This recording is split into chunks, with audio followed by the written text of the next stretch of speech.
Hello and welcome to the Thursday, February 13th, 2025 edition of the SANS Internet Storm Center's Stormcast. My name is Johannes Ulrich and I'm recording from Jacksonville, Florida. Well, today we got a diary from Yijing, and Yijing is writing actually about a scientific paper that he and his colleagues are about to publish that deals with smart city infrastructure.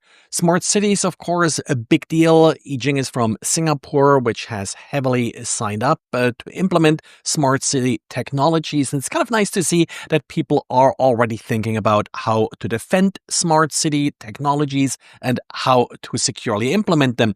And it's a little bit sort of what Yijing's post is about. They looked in particular at scope. Scope is an ontology in order to describe smart city threats.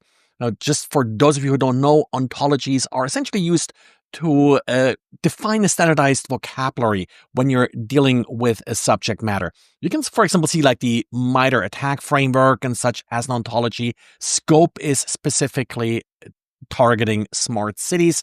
Sadly, well, what Yijing found, it's not quite as applicable as they hoped yet for smart city threats. And for more details, well, I'll refer to Yijing's diary.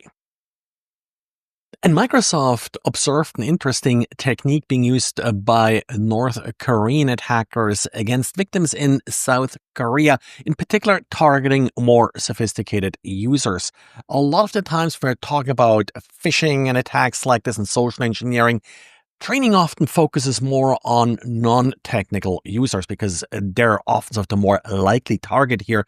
But of course, more sophisticated users, system administrators, and the like are a much more valuable target. So attackers are spending more time and effort actually getting through to these targets. That apparently is what's happening here, where the attacker is first establishing a relationship with the victim in the form of emails claiming to be associated with the South Korean government in this particular case.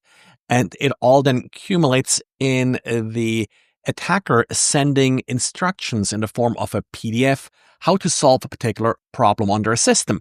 But these instructions then essentially result in actually running a PowerShell command that will install a backdoor.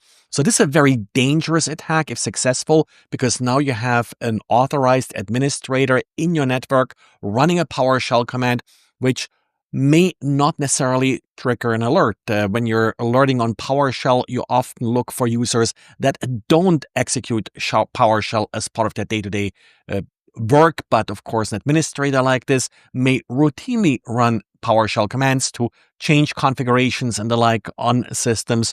So this is easily going to slip under the radar.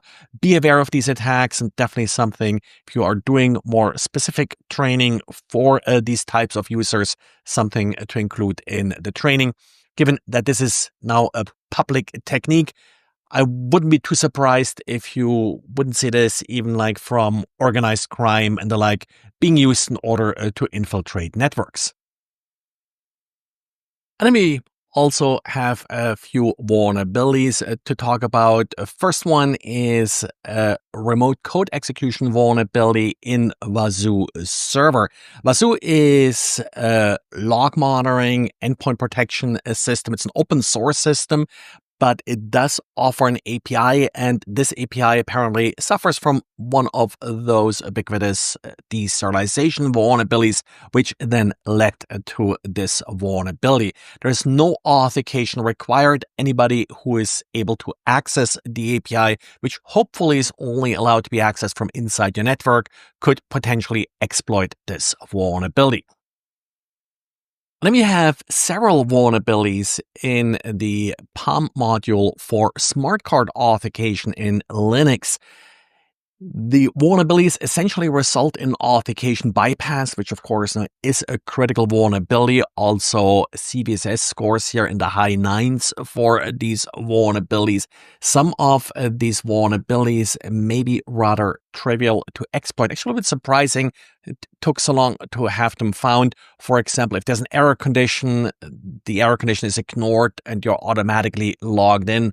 Also, some of the constraints for certificates and such are not observed correctly.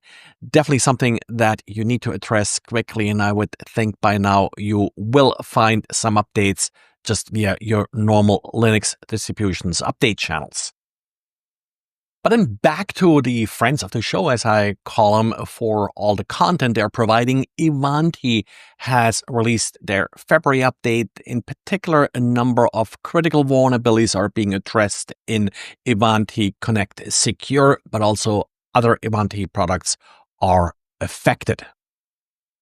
And well, that's it for today. Just a quick note about yesterday's podcast. I mentioned the iOS, iPad OS patches.